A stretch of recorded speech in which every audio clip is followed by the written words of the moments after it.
Shavua Tov. Nous allons démarrer le shiur de la Parashat Bo avec un petit peu d'avance. On est dimanche 29 Tevet 5783, donc 22 janvier 2023. Le sujet que nous allons traiter aujourd'hui, c'est l'homme en chute libre. Ici, dans cette Parashat Bo, Hakadosh Baruch Hu dit à Moshe Rabbeinu, Vayomer Adonai el Moshe. Hachem dit à Moshe, Bo el Paro, viens chez Paro. Déjà, le Baal HaTurim nous fait remarquer que dans les parachiotes précédentes, lorsqu'Hachem envoyait en mission Moshe Rabbeinu chez Paro, il lui disait Lech el Paro, va. Et là, il lui dit Bo, viens. Mais c'est pas bien, c'est va. Alors le Baal HaTurim explique que lorsque Hakadosh Baruch Hu l'envoie et lui demande d'aller dans sa maison de Paro, au palais royal, il lui dit Bo, viens, c'est-à-dire rentre à l'intérieur du palais du pharaon et transmets-lui mon message. Ça, c'est le terme de Bo. Et justement, c'est ce qui s'est passé dans cette paracha. Alors que la paracha précédente, Hachem dit à Moshe Rabbeinu, l'Ech, c'est quoi l'Ech? C'est lorsque Paro allait au Nil. Et on sait très bien que Paro se prétendait divinité, Dieu, et un Dieu ne va pas aux toilettes. Un Dieu ne mange pas. Un Dieu n'a pas de résidus. Donc, il faisait croire aux gens qu'ils n'allaient pas aux toilettes. Il se retenait toute la journée. Mais en réalité, il se levait très tôt. Il allait au Nil. Il faisait ses besoins dans le Nil. Et Hachem disait à Moshe, Lech el Paro, va au Nil. Va voir sa cachette là-bas où il fait semblant de... là où il évacue. Et là, tu lui transmettras le message que je vais lui transmettre. Donc, j'ai dit, Baal HaTurim, c'est pour ça que dans cette paracha-là, Hachem lui dit, Bo el Paro, viens, c'est-à-dire, rentre carrément dans son palais, chez lui à la maison.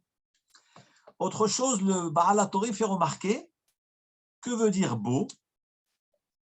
Dit le Baal HaTurim, Kakadosh Baruch Hu avait un remez, une allusion à Moshe Rabbeinu, et aussi une allusion au pharaon, qu'il va rester 3 plaies à lui faire subir.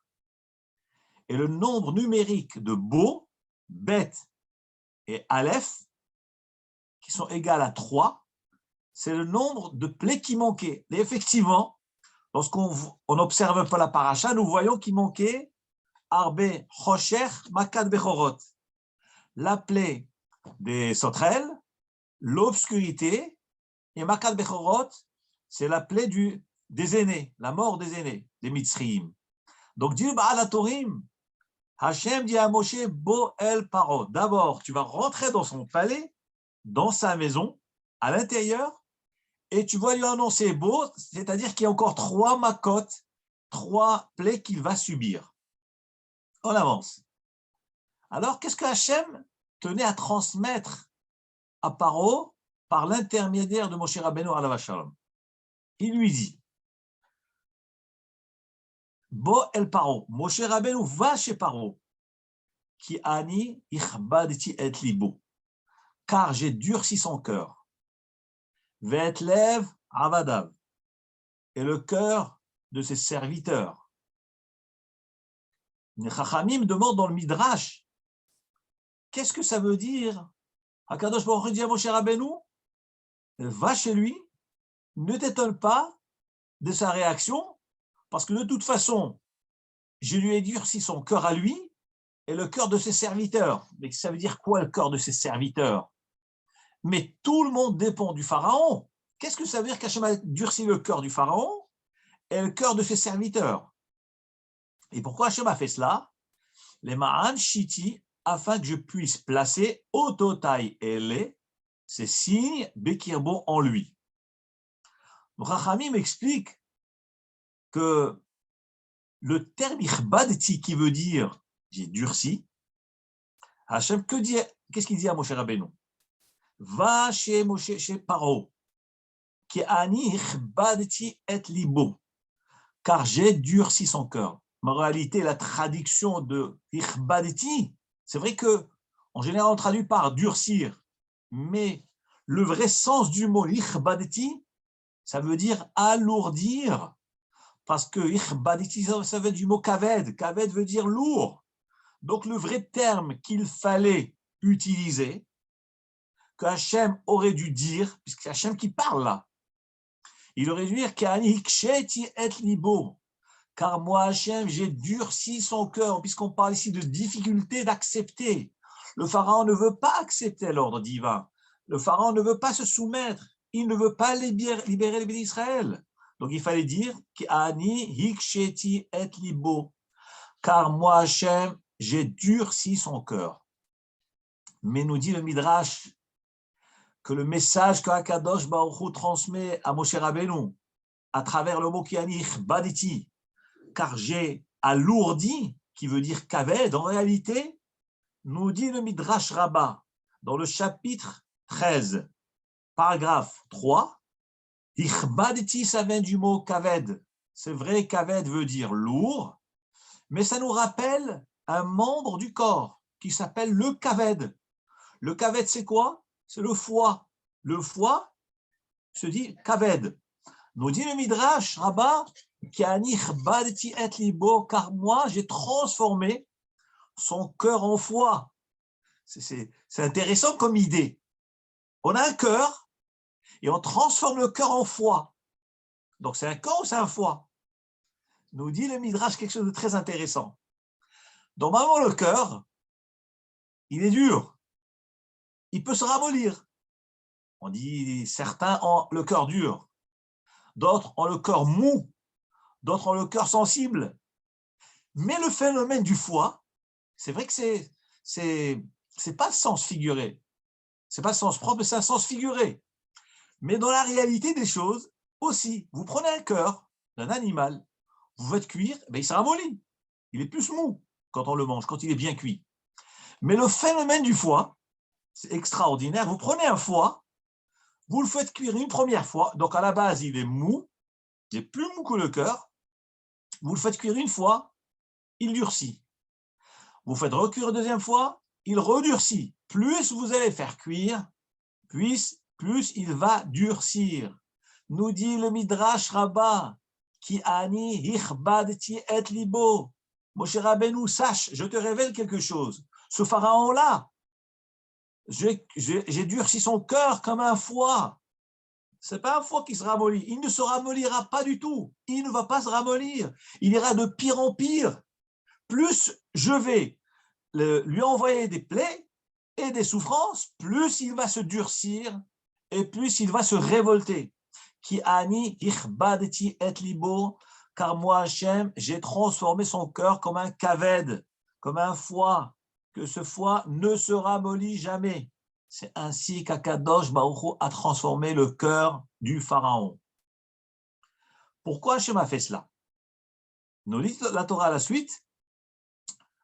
Les ma'an shiti ototai ele bikirbo, afin que je puisse placer ototai, mes signes, c'est-à-dire mes miracles en lui, et qu'à travers lui, le monde verra qu'il y a un Dieu dans le monde. J'avais demandé tout à l'heure, pourquoi il est marqué dans le pasouk? Car c'est moi qui ai durci le cœur du pharaon, ve'etlev avadav, et le cœur de ses serviteurs. Mais les serviteurs dépendent du roi. Qu'est-ce que ça veut dire durcir le corps du roi et le cœur des serviteurs? Nous dit le Midrash Agadol. C'est que c'est vrai que les sujets du roi sont soumis au roi. Mais n'oublions pas que le roi a des conseillers. Et des fois, le roi est en doute. Alors il demande conseil à ses ministres, à ses conseillers. Et des fois, il arrive que le conseiller arrive à modifier le point de vue du roi. Nous dit le Midrash Agadol, qu'est-ce que ça veut dire que moi, Hachem, j'ai durci son cœur et le cœur de ses serviteurs?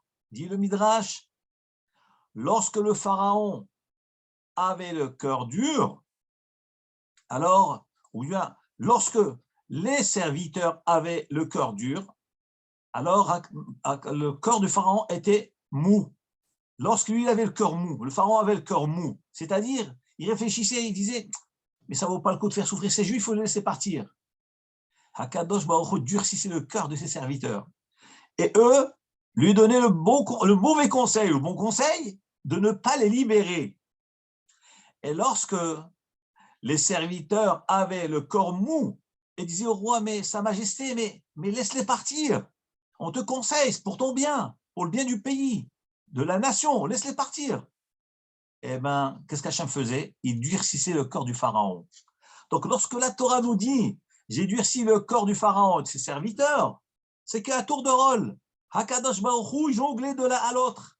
Lorsque le pharaon avait le corps mou et il était prêt à les laisser partir, Hachem durcissait le cœur de ses conseillers pour ne pas l'encourager à les laisser partir, pour freiner le roi. Et lorsque c'était l'inverse, lorsque les conseillers avaient le cœur mou et voulaient conseiller au roi de libérer les bénis d'Israël, Hachem durcissait le cœur du pharaon de ne pas accepter le point de vue de ses conseillers. Et lorsque le cœur des deux était mou, du roi et des serviteurs, tout le monde était convaincu que ça menait à la chute du pays, la chute libre du pays, et que tout le monde était d'accord à l'unanimité qu'il fallait les libérer. Hakadosh Baruch Hu transformait le cœur des deux, c'est-à-dire du roi et de ses conseillers, en cœur dur. C'est ce que nous révèle le Midrash Hagadol dans ce passouk-là. Ki ani hichbadti et libo, car moi, Hachem, j'ai durci son cœur. Vetlev avadav, ainsi que le cœur de ses serviteurs, pour ne pas libérer le peuple. Mais pourquoi Hachem fait ça? Mais Hachem, il cherchait à libérer le peuple. Pourquoi Hachem, alors, il retient maintenant, il fait tout pour retenir. Il a envoyé Moshe Rabbeinu pour libérer le peuple. Et là, tout d'un coup, il durcit le cœur du pharaon et de ses serviteurs, et ils ne vont pas être libérés, Chas Shalom. Nous dit la Torah, Akdosha, Hachem révèle à Moshe Rabbeinu, ne t'étonne pas de cette attitude-là. Mais moi, je fais cela afin que je puisse, les Ma'an Shiti, afin que je puisse placer Ototai et mes signes, c'est-à-dire mes miracles, mes merveilles, Bekirbo, au sein de Mitzraïm, au sein des Égyptiens. Le fait de frapper cette nation, ça montre qu'il y a un Dieu dans le monde, que Hachem dirige le monde. C'est-à-dire qu'en fin de compte, c'est pas qu'Hachem ne veut pas libérer tout de suite les bénis d'Israël, c'est qu'Hachem veut montrer à travers le refus du rachat, Hachem veut montrer qu'il y a un Dieu dans le monde et que le monde n'est pas laissé livré à lui-même et qu'il n'y a pas de justice. Hachem est là. Le passouk continue, passouk d'après, Ulma'an tesaper, et afin que tu puisses raconter. Donc nous sommes en train d'expliquer la raison pour laquelle Hachem a durci le cœur du pharaon. Pas seulement durci et redurci comme un foie qui durcit chaque fois qu'on cuit. Donc le durcir, lui, ses serviteurs. Pourquoi Hachem a fait cela? C'est pour pouvoir placer les miracles de Hachem, la force de Hachem dans ce peuple-là, à travers les coups qu'il va prendre. Et quelle est la finalité de tout cela? Eh bien, la Torah continue et dit, comme dit Hachem à Moshe Rabbeinu, afin que tu puisses raconter. C'est-à-dire que ces événements qu'Akadosh Baruch Hu va faire subir aux Égyptiens, c'est parce qu'Akadosh Baruch Hu veut nous donner un message, une transmission à donner à nos enfants et à nos descendants. Afin que tu puisses raconter. Dans les oreilles de ton fils. C'est vrai, c'est une tournure un peu difficile. Il fallait dire tout simplement afin que tu racontes à tes enfants. Que veut dire dans l'oreille?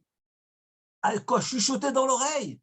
C'est la notion de Be'ozne, ça veut dire avec sérieux, attentivement, d'une manière très attentive, très intéressée, très dirigée. Be'ozne bindcha, que ça puisse rentrer dans l'oreille de tes enfants. La foi de Hachem, la force de Hachem, la punition des Réchaïm dans le monde. C'est ça les Ma'at et sa père. À travers ces événements-là, qui vont se produire en Égypte, ça va être une leçon à jamais, pour l'éternité, que nous devons transmettre à nos descendants, de maître à élève, de maître à disciple, de père à enfant, tout au long des générations jusqu'à nos jours. D'où la mitzvah de Pessah, la mitzvah de la Haggadah, car tout le peuple juif est basé sur cette transmission-là, sur ce vécu, c'est-à-dire sur ces événements qu'Akadosh Baruch Hu a fait subir aux Égyptiens. Les Ma'at et sa père, Ozne Bincha, afin que tu puisses raconter. Mais Ozne Bincha, dans les oreilles de ton fils, ou Ben Bincha, et de ton petit-fils. Donc on voit que c'est une transmission, tradition, de père en fils, petit-fils, arrière-petit-fils. Qu'est-ce que tu devras transmettre? Tu devras transmettre. Et asher hit'alalti b'mitzrayim. Nous dit Rashi, que veut dire hit'alalti? Sichakti, ce que je me suis moqué de Mitzrayim. Mitzrayim, c'était quoi? C'était l'empire de l'époque. C'était la puissance numéro 1 de l'époque. Et la grande puissance, Akadosh Baruch Hu s'en moque. Ils s'en moquent d'elle, et de sa force, et de sa richesse, et de sa sorcellerie. Donc, Akadosh Baruch Hu a voulu montrer. Regarde ma force, la puissance, l'empire de l'époque. Eh bien, Akadosh Baruch Hu l'a réduit en poussière. Et tu transmets ça à tes enfants, tes arrière-petits-enfants. Donc, ce que je me suis moqué de Mitzrayim, rigolerie de Mitzrayim. Et mes signes que j'ai mis en eux, c'est tous les miracles, tous les nissim v'niflaot. Vida'atem, pourquoi tout cela? La finalité totale, conclusion de tout cela, Vida'atem ki ani Adonai. Et vous saurez que c'est moi, Hachem, c'est moi le maître de tous les temps. Adonai, les lettres Yud, Ke, Vav, Ke du nom de Hachem, j'ai dit dans le dernier cours, dans ce nom de Hachem, Yud, Ke, Vav, Ke, il y a les 3 temps. Vous regardez les lettres, ça donne Haya, Hove, Veillé. Donc, les 3 temps, il était, il est, il sera. Eh bien, c'est ce qu'Hachem nous dit. La finalité de tout cela, afin que vous sachiez qui Ani Adonai, que c'est moi, Hachem, le maître du monde, qui était là avant tout le monde, qui est maintenant avec tout le monde, et qui sera là après tout le monde. Et c'est moi le dirigeant du monde, pour contrer toute la philosophie laïque, païenne de l'époque, qui disait que non, le monde a été créé, livré à lui-même, sans dirigeant, sans compte, sans jugement, sans rien. Ani Adonai, je suis le maître du monde. Et Akadosh Baruch Hu a tenu, en frappant Mitzrayim, montrer ça, montrer à l'humanité tout entière, à travers le peuple juif, qu'il y a un Dieu dans le monde, et que le monde n'est pas livré à lui-même, et qu'il y a des comptes à rendre, qui est Ani Adonai. Là, le Midrash Rabbah rapporte une discussion de Machloket entre Rabbi Yochanan et Resh Lakish. À savoir, d'après tout ce que nous venons de décrire, quel est le degré de difficulté dans laquelle Hakadosh Baruch Hu a mis le pharaon? Nous avons dit, il lui a durci le cœur. Pas un durcissement simple, c'est un durcissement progressif, de pire en pire, comme le fameux foie, kaved, kaved qui veut dire le foie, tu le cuis, il durcit. Donc, non seulement Hachem a durci son cœur, il lui a redurci. Chaque coup qu'il reçoit, c'est encore de plus en plus dur. À lui, à ses serviteurs, à ses conseillers. Ça veut dire quoi? Cela signifie que Hachem a voulu bloquer, enlever la possibilité au pharaon de revenir vers Hachem, de se repentir, de faire teshuva. C'est ce que dit Rabbi Yochanan dans le Midrash. Rabbi Yochanan demande, alors peut-être de ce pasouk-là, allons-nous dire que c'est un argument de défense pour les païens, pour les non-croyants, pour les minimes. Ils vont dire, mais regardez, mais pourquoi Hachem a puni le pharaon? Mais il lui a arraché son libre arbitre. Nous savons très bien, comme le Rambam lui-même dit, le Rambam dans le Chot Shuvah dit qu'un principe de base fondamental dans le judaïsme, c'est qu'Akadosh Baruch Hu a créé l'homme, les hommes sont égaux avec un libre arbitre. Tous les humains sont libres de faire ce qu'ils veulent, de penser ce qu'ils veulent, d'agir comme ils l'entendent. Mais évidemment, là, s'ils agissent bien, ils seront récompensés. S'ils agissent mal, ils seront punis. Donc, ça veut dire que l'homme a été créé. La finalité, le but de la création de l'homme, c'est de lui donner le libre arbitre, de lui laisser le choix de choisir. Et il sera récompensé ou puni en fonction de ce qu'il va décider, de la décision que lui-même va prendre. Demande alors le Rabbi Yochanan dans le Midrash. Alors, mais d'après ce que la Torah nous décrit, Anich bad tiet libo, j'ai durci son cœur. Donc apparemment, la Torah nous montre qu'Hachem lui a arraché le libre arbitre. Comment Hachem peut-il le punir? On ne peut pas punir un homme à qui on a ligoté les bras. Voilà la question que demande Rabbi Hanan. Il dit, ça peut être un argument que les non-croyants peuvent demander. Voilà un argument. Pourquoi on le punit? Donc c'est une question sur la Torah. Vieresh Lakish et dit, Amar Rabbi Shimon bar Lakish. Rabbi Shimon bar Lakish dit, Issatem pihem shel minim. Je vais t'amener un argument pour fermer la bouche des païens, des non-croyants. Shlomo HaMelech dit dans son livre de Michelet, les Proverbes, chapitre 3, verset 34. Im la letzim hu yalitz. Pour les moqueurs, ceux qui cherchent à se moquer, eh bien Hachem aussi se moque avec eux. Tu veux rire? Je ris avec toi. Tu es sérieux? Je serai sérieux avec toi. Il dit Shlomo HaMelech, Hakadosh Baruch Hu agit en fonction de ce que l'homme veut, ce que l'homme attend. Hachem est là pour aider l'homme. Mais si cet homme-là choisit une direction, Hachem ne va pas l'en empêcher. Tu veux faire des avérotes? Il n'y a pas de problème, je te laisse faire. Tu veux pécher, tu veux fauter, tu veux voler, tu veux pas faire tchouva, eh ben je peux même t'aider. Vas-y, faute, vole, fais ce que tu veux. Mais n'oublie pas que tu payeras après. Nous dit le Midrash. Resh Lakish reboach Rabbi Hanan. Comment ton Rabbi Hanan, tu me dis que là, de cette paracha, nous avons un argument pour les apicorsim qui dit, ils ont un argument de dire, ben voilà, il a été puni injustement, puisqu'on ne lui a pas laissé le choix de faire tchouva. Il aurait pu faire, mais on l'a empêché, puisqu'on a durci son cœur. Il dit Resh Lakish, pas du tout. Hakadosh Baruch Hu va dans le sens de l'homme. Hakadosh Baruch Hu matre bobe Adam. Il dit Resh Lakish. Hakadosh Baruch Hu prévient l'homme, avertit l'homme, une fois, deux fois, trois fois. Vim et no chozerbo. Si cet homme-là ne fait pas de tchouva, il ne se ressaisit pas, ne se rattrape pas, Kadosh Baruch Hu lui ferme son cœur. La Gemara dit dans Masechet Yoma, Shovo banim shovavim. Hazan et Chachamim nous disent qu'il y a une voix qui sort du ciel et qui dit, lorsqu'un homme, après le jour de Kippour, il a fait tchouva shlema, il a pleuré devant Hachem et revenu vers Hachem, il y a une voix du ciel qui sort et qui dit, comme ça c'est rapporté dans un Kadosh, Lechu, lech echol besimcha et lachmecha, va manger avec joie ton pain.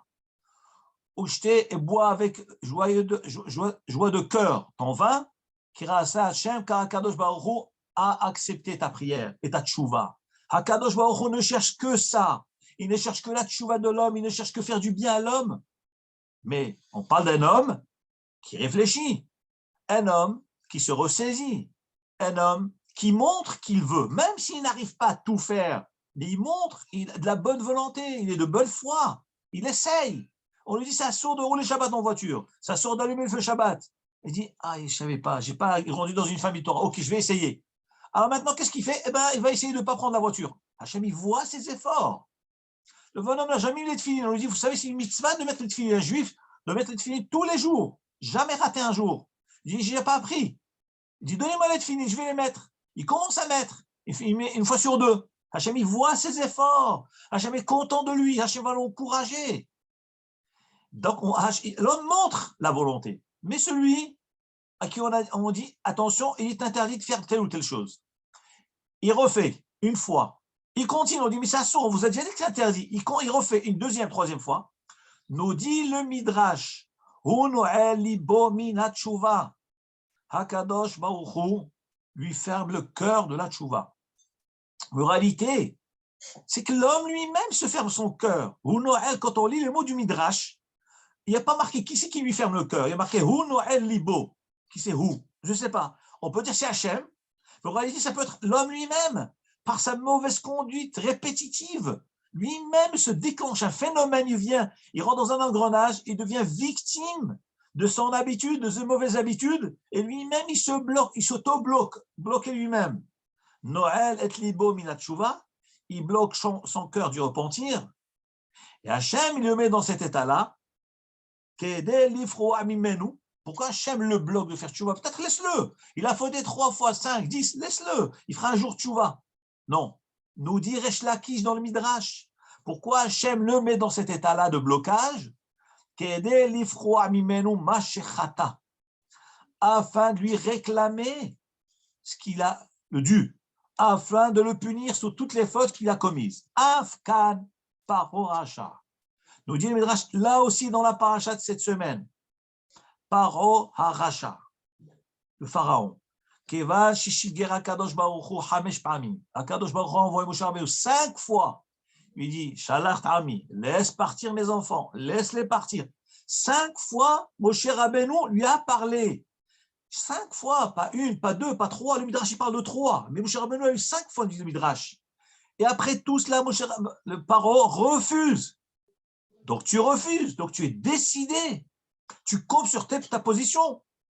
Velo hadvarav. Il n'a pas tenu compte des paroles de Hachem, des avertissements de Hachem. Amarlo Akadosh Baruch Hu lui a dit Ata iksheta orpecha. Toi, tu as raidi ta nuque. Vichbadta et libecha. Tu as durci ton cœur. Toi-même, tu te mets dans cet état-là. Hareni mosif lecha tum'a al tum'atecha. Je vais te rajouter de l'impureté sur ton impureté, puisque toi-même, tu t'es impurifié et tu t'es enfoncé dedans. Eh bien, je te rajoute l'impureté sur ton impureté. Hadaoud irsiv, et c'est ce que d'ailleurs nous dit le passouk de la paracha de cette semaine, qui ani hichbadti et libo. Car moi, Hachem, j'ai durci son cœur. Voilà, jusque-là, les paroles du Midrash au nom de Rabbi Shimon ben Lakish pour répondre à Rabbi Yochanan. Rabbi Yochanan demande, il dit, je ne comprends pas de Hanich, Batiet Libo de cette paracha, nous voyons, Hachem a durci son cœur. Rabbi Yochanan dit, mais qu'est-ce que les gens vont dire? Les minimes, les non-croyants vont dire, mais t'as vu? Mais pourquoi Hachem il l'a puni? Mais il y est pour rien, le pharaon, le pauvre malheureux, on ne lui a pas laissé le choix, puisqu'on ne l'a pas laissé faire tchouva. Viens Reshla qui s'y dit, c'est erreur. Hakadosh Baruch Hu, oui, il lui a laissé la possibilité de faire tchouva. Il l'a averti 5 fois. Cet homme n'a pas voulu écouter. Ben Hakadosh Baruch Hu dit, terminé pour toi, on t'a laissé ta chance, tu n'as pas saisi cette opportunité-là à plusieurs reprises, et ben c'est fini, on t'enlève la possibilité de faire teshuva. Donc on voit de là, c'est ce qu'on appelle l'homme en chute libre. Mais je me suis dit, comment se fait-il qu'un homme, pareil, ne revient pas, il ne fait pas de chouva? Et à part cela, d'abord, quelle est cette force qui le pousse à ne pas revenir? Mais il voit l'échec. Il s'enfonce de pire en pire, il reçoit des coups. Et il dit non, je ne veux pas. Et je refuse. Il reçoit encore. Et il continue. Mais c'est une folie. Mais qu'est-ce qui se passe? Comment se fait-il qu'on réagisse de cette façon-là? Par ailleurs, nous avons vu, nos Chachamim nous dire que la tchouva, en davar omed bifne ha tchouva. Rien ne tient devant la tchouva. Rien ne tient devant la tchouva. C'est-à-dire, la tchouva, c'est une ouverture à tous et à toutes, quelle que soit la situation de l'homme. C'est-à-dire qu'en fin de compte, l'homme, il peut toujours faire tchouva. Alors que là, dans le Midrash, nous voyons qu'il y a des situations où l'homme ne peut pas faire tchouva. Comment ça ne peut pas faire tchouva? Mais la tchouva, c'est le retour. Si moi, je décide de faire tchouva, donc je peux. Pourquoi là, on voit qu'un homme ne peut pas faire tchouva? En réalité, même la Gemara nous dit que lorsque la Gemara dans Masechet Hagiga Perek Gimel, troisième Perek, la Gemara nous dit que 400 nichnesé le Pardes, 4 Chachamim sont, Rashi dit c'est quoi Pardes, sont rentrés au verger, Rashi dit Rakia, sont montés au ciel pour voir comment ça fonctionne là-haut. Il y avait Ben Azaï, Ben Zoma, Elisha ben Avouya et Rabbi Akiva. Elisha ben Avouya, c'est le maître de Rabbi Meir Baal Hanes. Et la Gemara nous dit que lorsque Elisha ben Avouya est monté là-haut, Qu'est-ce qu'il entend dans le ciel? Il entend dans le ciel Shuvu banim shovavim. Revenez, vous, enfants voyous. C'est-à-dire que dans le ciel, on annonce ceux qui sont loin de la Torah, revenez, et Akadosh Baruch Hu les accepte. Chutz mais Aher, en dehors de Aher. Qui c'est Aher? C'est Elisha ben Avouya. Elisha ben Avouya qui était le maître de Rabbi Meir bar Lanes, il s'est détourné du chemin. Il s'est détourné du chemin. Et il entend dans le ciel dire tout le monde peut faire tchouva sauf pas toi. Quoi, Elisha ne peut pas faire tchouva? Mais on a dit que la tchouva, tout le monde peut faire tchouva. Tout le monde peut faire tchouva. Comment on annonce que lui ne peut pas faire tchouva? Et dans le Zohar Kadosh aussi, on voit que certaines avérotes très graves, il n'y a pas de tchouva. Mais le Chachamim explique, c'est pas que l'homme ne peut pas faire tchouva. Parce que l'homme, tant qu'il est vivant, tant qu'il y a la vie, il y a l'espoir, un homme peut toujours réparer. Alors que veut dire il n'a pas de tchouva? C'est-à-dire que l'homme lui-même se met dans un engrenage de folie, il devient fou, malade, lui-même s'auto-bloque. Lui-même, il n'arrive pas à faire tchouva, il ne peut pas faire tchouva par lui-même, pas qu'Hachem l'empêche de faire tchouva par lui-même. Nous vivons actuellement une situation dans le monde où certains chefs d'État ont décidé si certaines attitudes à avoir à l'égard de leur peuple ou d'autres peuples. Nous voyons ces chefs d'État, sans rentrer dans les détails, juste que c'est bien ce qu'ils font. Mais ils voient que leur pays s'enfonce de pire en pire. Vous avez tous les peuples, tout l'Occident contre un peuple qui est en train de martyriser, massacrer un autre pays. Pourquoi ce chef d'État ne prend pas en considération que le choix qu'il a fait est une erreur? Et il continue, et il va justifier.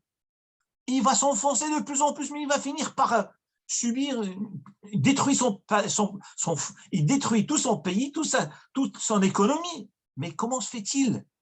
On voit de là le kavod de l'homme. Lorsque l'homme est pris par le kavod de ne pas perdre la face, il sera prêt à tout, prêt à mourir et pas perdre sa face aux yeux des nations, prêt à faire chuter tout son pays, l'économie du pays, détruire des familles entières, des pays entiers, tirer sur des immeubles d'habitation, de femmes, hommes, enfants, innocents.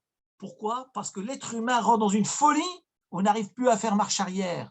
Et moi, je décris cela comme ce qu'on appelle le manque de tchouva. C'est-à-dire qu'un homme arrive à une situation, ça devient une folie. Un Adam choté et la Gemara nous dit qu'un homme ne faute que s'il a été pris par un esprit de folie. Et l'être humain, il est comme ça. Il a cette nature d'amour propre, de fierté. Il est prêt à tout, prêt à mourir pour ne pas renoncer, perdre sa face. Et c'est ça, lorsque les Chachamim nous disent qu'il y a des situations où l'homme ne peut pas faire tchouva, c'est pas qu'il ne peut pas faire tchouva, c'est qu'il a atteint un tel degré où il est enfoncé qu'il n'arrive plus à faire marche arrière. Un homme doit apprendre à être humble et écouter les etzot des Chachamim, écouter les paroles de la Torah, se remettre en question. Cheshbon hanefesh, comme la Gemara nous dit, Alken yomru hamoshlim. Les Chachamim nous disent, Alken, c'est pour cela yomru hamoshlim. Disent les moshlim, c'est ceux qui dirigent.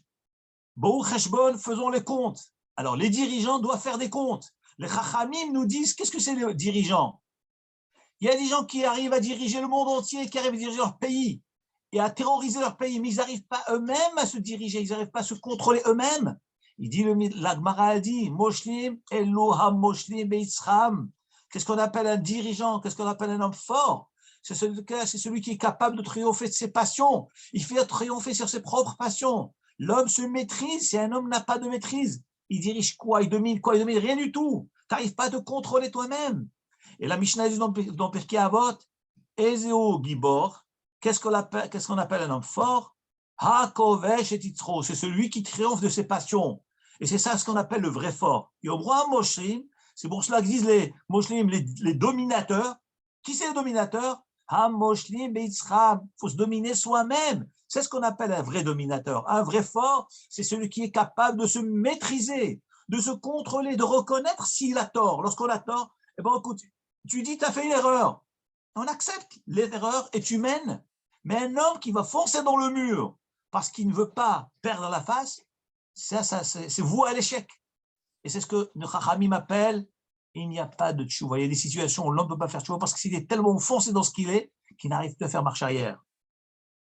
Ça, c'est la notion de tchouva que nous voyons dans cette paracha-là. Et c'est ce que j'ai appelé d'ailleurs le cours « L'homme en chute libre ». L'homme doit savoir s'arrêter, doit savoir se remettre en question et accepter l'erreur. Tout humain peut tomber. Le Shlomo Amelech dit « Sheva ipol tzadik vekam ». Le tzadik qui tombe 7 fois, vekam, et il se relève. Donc déjà on parle d'un tzadik. Nous on aurait dit quoi? Le tzadik qui tombe? Mais non, mais le tzadik c'est un ange d'Hachem. C'est l'ange de Dieu. Il tombe jamais, pas du tout. Shlomo Amelech nous dit la Torah a été donnée aux hommes. Elle n'a pas été donnée à des anges. Et si on a donné la Torah aux hommes, c'est que nous sommes des hommes et que nous sommes fragiles, nous sommes vulnérables. Et qu'un homme, il tombe.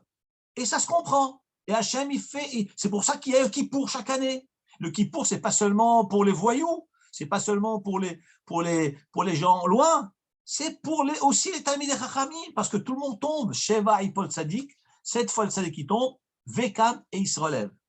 Rav Chaikin Alavachal nous disait, tomber dans la boue, c'est humain, mais y rester, non, il disait, tomber dans la boue, c'est normal, mais y rester, c'est animal.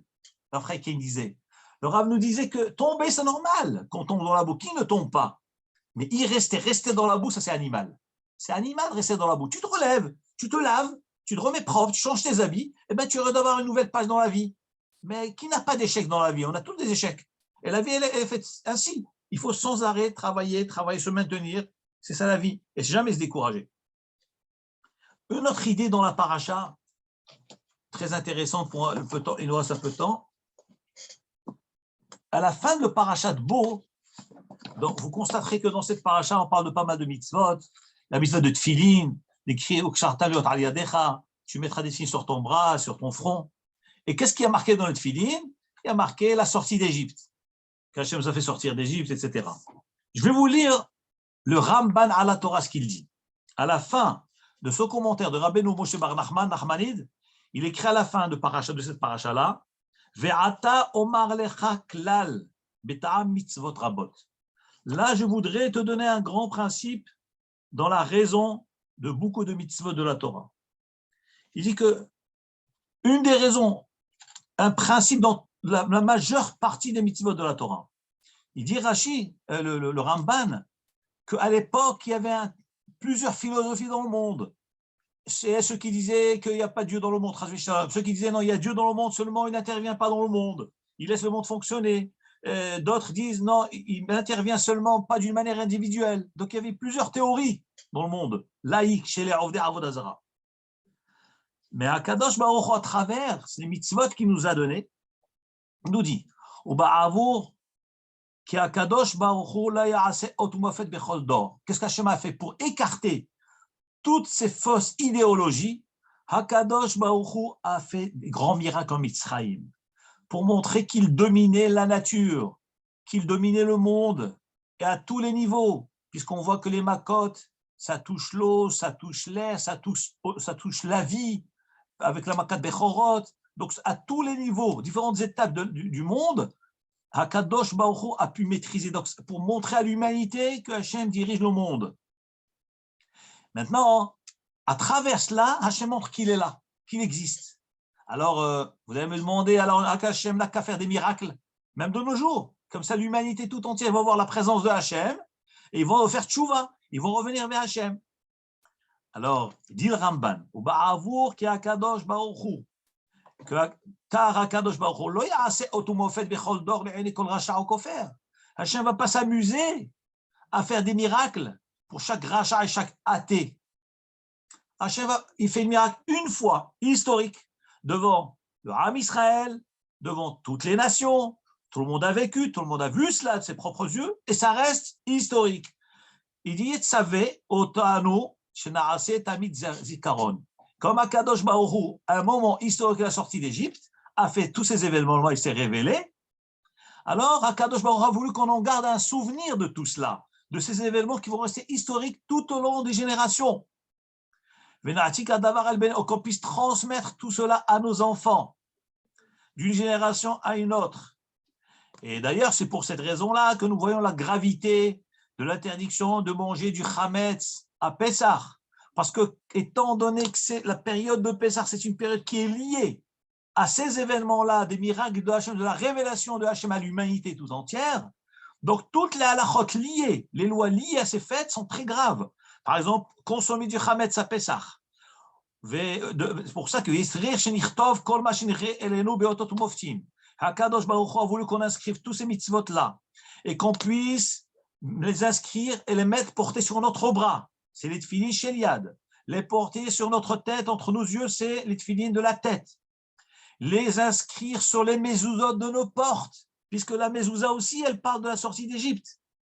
Et qu'on rappelle le matin et le soir dans le schéma. Ani Adonai, je suis Hachem, votre Dieu, qui vous a sorti de Mitzrayim. Donc rappelez cela le matin, le soir. Et d'ailleurs, la Gemara a dit elle-même dans Masechet Brachot, Daf Kaf Alef Amud Alef, comme dit le Ramban, Emet v'yatziv d'Oraita, que la bracha que nous disons le matin après le schéma, la bracha de Emet v'yatziv, c'est Minatora, dit la Gemara. Pourquoi? Mais pourquoi on se dit que cette bracha est la Minatora? Étant donné que cette bracha elle vient juste après le schéma, on dit Asherot Seti Etrem Mered Mitzrayim, je suis Hachem qui vous a sorti d'Égypte. Et on enchaîne Emet v'yatziv, vrai et authentique. Sur quoi on dit vrai et authentique? Les 15 v'yatziv, v'nachol, v'kayam, v'yasha, il y en a 15 qualifications. Mais pourquoi ces 15 qualifications? De quoi? Authentifier quoi? 15 authentifications. De quoi? Que oui, Akadosh Baruch Hu nous a sortis de Mitzrayim. Donc, dit la Gemara, rapporte, comme dit le Ramban, dit la Gemara dans Masechet Brachot Kaf Alef Amud Alef, Emet v'yatziv d'Oraita, que la bracha de Emet v'yatziv c'est Minatora, parce que l'authentification de la sortie d'Égypte est Minatora. C'est ça justement le but recherché dans cette mitzvah-là, du souvenir, parce que nous savons que la sortie d'Égypte, c'est la base du judaïsme. Jamais oublier la sortie d'Égypte. Dans toutes les mitzvot, comme j'ai dit tout à l'heure, dans le schéma, le matin et soir, sur la mezouza, tefillin du bras, tefillin de la tête, partout, dans le kidouche, partout, la sortie d'Égypte. Parce que la sortie d'Égypte, là, Hachem s'est révélé. L'humanité entière a vu la force de Hachem. Et c'est ça, Emet v'yatziv min Torah. Les Ma'an, et d'ailleurs, c'est ce qui est marqué dans Dvarim, les Ma'an, Tizkor et Yom Tzetra Me'eret Mitzrayim, afin que tu te souviennes du jour de ta sortie d'Égypte, Kol Yemei Hayecha, tous les jours de ta vie, c'est-à-dire sur cette terre, cette vie courte de 120 ans, Hachem attend une chose, souviens-toi que c'est moi qui t'ai sorti d'Égypte. Kol Yemei Hayecha. Et la mitzvah de Soukha, c'est aussi la même chose. Hakadosh Baruch Hu nous a demandé de faire une soukot basukot et shivu shivat yamim. Les ma'an yadudodrem, afin que vos générations sachent que moi je les ai installés dans la cabane, beotsi otam et Mitzrayim, lorsque je les ai fait sortir de Mitzrayim.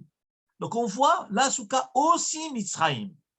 Donc c'est un principe de base. Dit le Ramban, vechen de même, encore plein de mitzvot sont liés à cette notion-là. Et le fait afin que toutes ces mitzvot-là que nous mettons, que nous pratiquons tous les jours, c'est un témoignage pour nous de tous ces miracles extraordinaires que nous sommes en train de vivre dans ces parachiotes de Shemot, les miracles de sortie d'Égypte, les 10 plaies, le Kriyat Yam Souf, tout est inscrit pour tous les jours, tous les mitzvot. Donc on les mentionne tous les jours, dans la tfila, dans les tfilin, dans la mzouza, dans le Birkat Amazon, afin que ça ne s'oublie pas à jamais. Veloye pitron de paix, et qu'il n'y ait pas d'argument de ceux qui nient l'existence d'Hachem dans le monde, l'intervention d'Hachem dans le monde, la providence d'Hachem dans le monde. Donc on doit se souvenir tous les jours, à tout instant, il y a Dieu dans le monde, puisque c'est la finalité. De même aussi dans la mezouza, nous dit la Gemara, qui a connu mezouza bezouz ehad, celui qui achète une mezouza avec un zouz, et il la fixe sur sa porte, ça signifie quoi? Pourquoi on met la mezouza? Mais ça fait quoi? Ça montre que oui, effectivement, je reconnais qu'il y a un Dieu dans le monde, et qu'Hachem dirige le monde, qu'Hachem a créé le monde. Voilà ce que c'est mettre une mezouza. Pas des fois dire, ah non, on est en galoute, non, mais pas la mezouza. C'est rien, moi je suis un bon juif, je vais manger kasher, mais je ne mets pas la mezouza à ma porte. Pourquoi tu ne mets pas la mezouza? C'est très grave. Très, très grave. C'est une mitzvah de la Torah de mettre la mezouza devant ta porte. Et nous dit le Ramban, par le fait qu'un homme, il met une mezouza, il va se l'acheter, je ne sais pas, à quelques euros. Mais l'acte, le geste de mettre cette mezouza, eh ben, Mitkaven Be'nyana, Kvar, l'intention profonde, Hoda Bichidush Ha'olam. C'est que cet homme-là qui met la mezouza sur sa porte où c'est marqué Hachem qui vous a sorti de Mitzrayim, il reconnaît que le monde a un créateur, ou bien Ataboré, et qu'Hachem c'est tout, ou bien Ashgachato, et qu'Hachem dirige le monde. Vegam bin Voua, et que cet homme-là qui met la mezouza, il reconnaît la prophétie d'Envi'im, la prophétie de Moshe Rabbeinu, les prophéties de la Torah. C'est extra. À part le fait, chez Oda Bechesed Aboré, à part le fait qu'il met de la mezouza, il reconnaît les chassadim. Merci Hachem pour tous les bienfaits que tu m'as prodigués. Pour les chassadim, tu nous as sortis de Mitzrayim, tu nous donnes la parnassa, etc. Donc cet acte-là, en lui, il contient une quantité d'éléments, de forces liées à la émouna dans Avodat Hachem. On voit l'importance des mitzvot. Et c'est pour ça que le judaïsme, ça passe par les actes. On ne peut pas être juif que dans son cœur. On ne peut pas. Le judaïsme, à travers les actes. La Torah nous demande de mettre une mezouza, on met une mezouza. La Torah nous demande de mettre les tefilines, on porte les tefilines. Pas de discussion, pas de philosophie. Non, mais moi, je suis un bon juif, j'ai un bon cœur. J'ai de la Torah, j'ai de les yeshivot, j'ai de les synagogues. Mais ce n'est pas aider. On veut que tu obéisses à Hachem. On veut que tu montres que tu es un fidèle à Hachem. Tu es soumis à Hachem. Et par l'acte, c'est comme ça qu'un homme exprime sa reconnaissance envers Hachem. D'abord, pour tous les biens qu'Hachem lui donne. Et aussi la reconnaissance qu'il y a un Dieu dans le monde. C'est pour cela que nous dit la Mishnah dans Pirkei Avot, chapitre 2, Mishnah Aleph, première Mishnah. Un homme doit être très prudent, très bienveillant dans les mitzvot de la Torah. Mitzvah kala keva hamura, que ce soit une petite mitzvah, une grande mitzvah. Pas dire, ah vous savez moi je fais très attention aux grandes mitzvot. Kippour, là je vais à la choule moi. Mais bon, Chametz à Pessah, je ne mange pas du pain. Je ne mange pas le pain. Mais bon, Shabbat, je porte les clés Shabbat dans la rue, je démarre la voiture, j'appuie sur l'ascenseur. Mais ça n'existe pas. Tu dois faire attention à toutes les mitzvot, que ce soit une mitzvah grave, importante, ou une mitzvah moins contraignante. Pourquoi il faut faire attention à tout cela, nous dit la Mishnah. Parce que toutes ces mitzvot, elles sont aimées, havivot, chères aux yeux de Hachem. Pourquoi?